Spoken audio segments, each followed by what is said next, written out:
Have you ever wondered what secrets lie buried beneath our feet?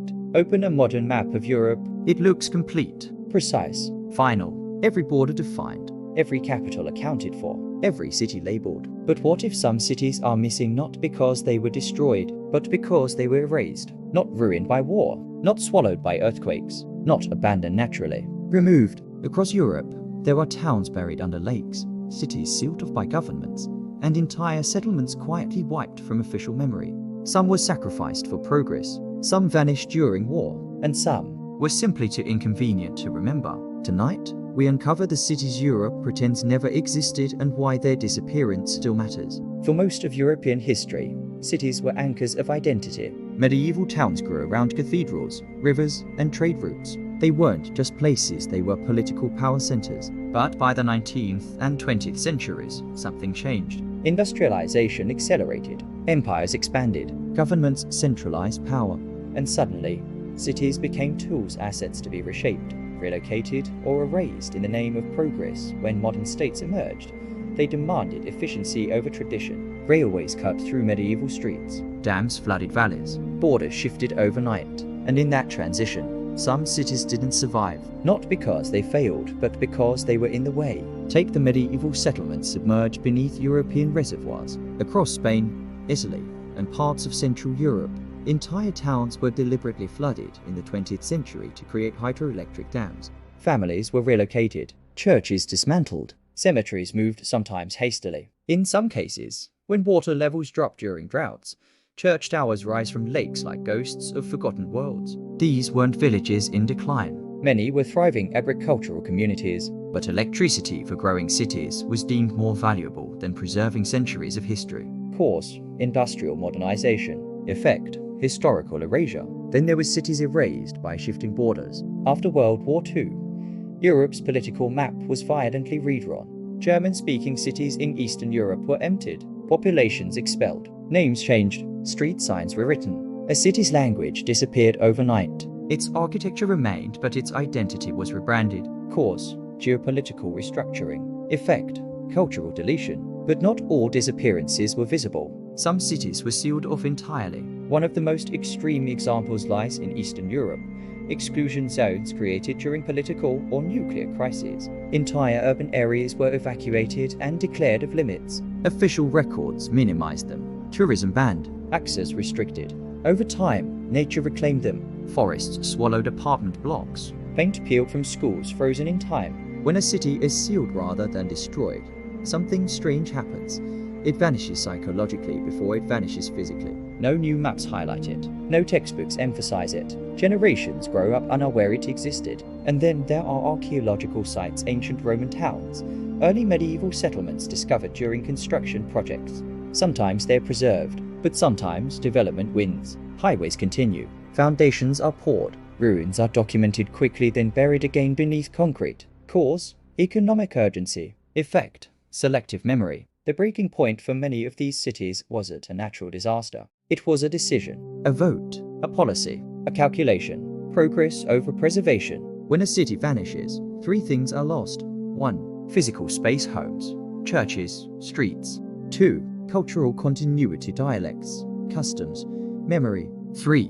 Narrative control, who gets remembered. Governments often frame these events as necessary sacrifices. And sometimes they were. Hydroelectric dams brought electricity. Border shifts prevented further conflict. Urban renewal modernized economies. But the cost is rarely revisited. Descendants of displaced communities often carry fragmented memories. Old photographs, baptism records, stories told at family gatherings. Without physical landmarks, identity becomes abstract. And over time, absence becomes normal.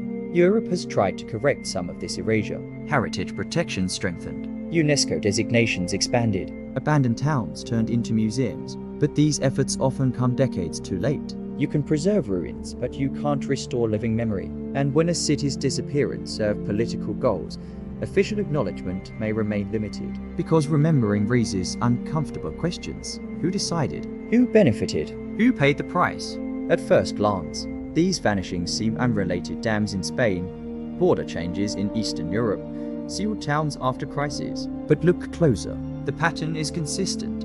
When power consolidates, geography becomes flexible. When economic growth accelerates, history becomes negotiable. When narratives shift, maps follow. Cities don't just disappear physically, They disappear administratively, linguistically, psychologically. and once erased from the map, they fade from collective consciousness. 3 takeaways. 1. Maps reflect power, not permanence. What appears fixed is often the result of political decisions, not natural evolution. 2. Progress often demands sacrifice, but not equally. The communities erased are rarely the ones making the decision. 3.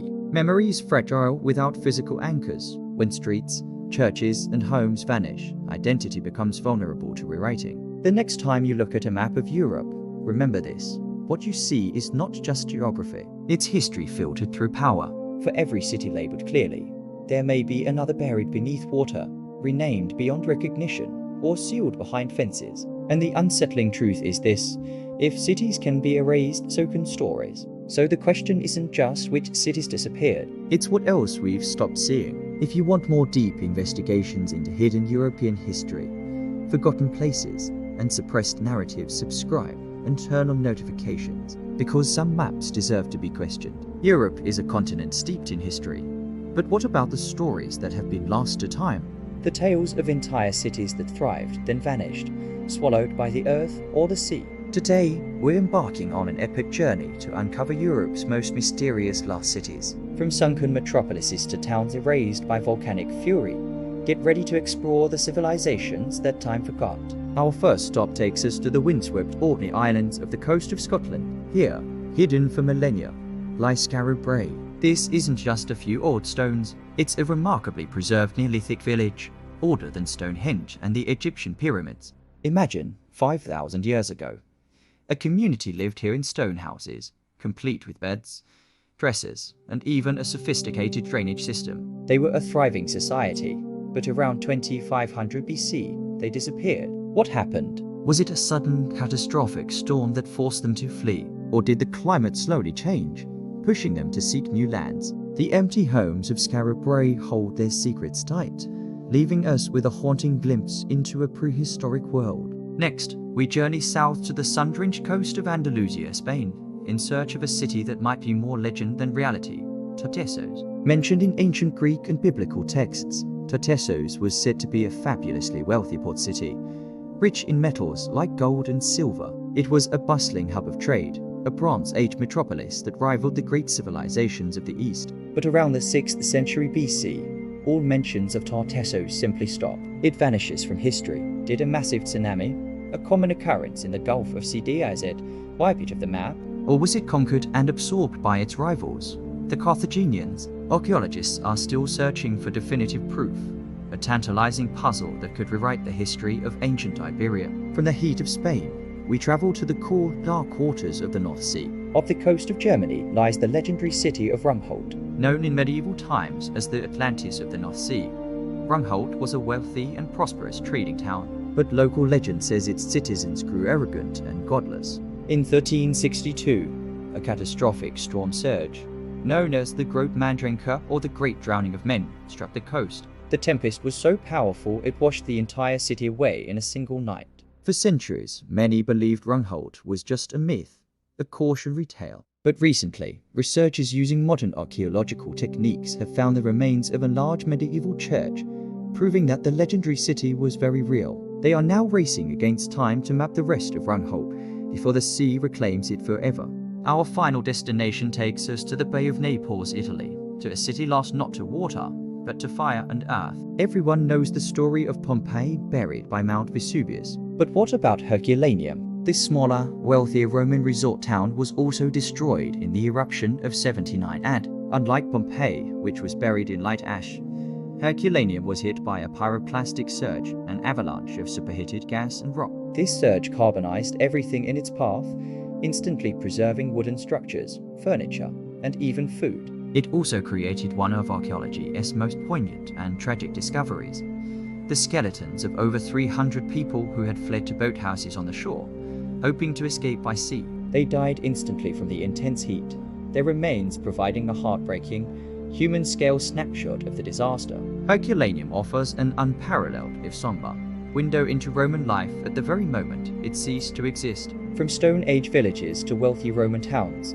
These lost cities are more than just ruins. They are reminders of the power of nature, the fragility of civilization, and the endless mysteries hidden just beneath the surface of our world. Each discovery adds a new chapter to the human story, proving that there are still so many secrets waiting to be unearthed. What do you think happened to these lost civilizations? Let me know your theories in the comments below. Thanks for joining me on this incredible adventure. If you enjoyed this journey into the past, don't forget to like, subscribe, and hit that notification bell for more historical mysteries. See you next time.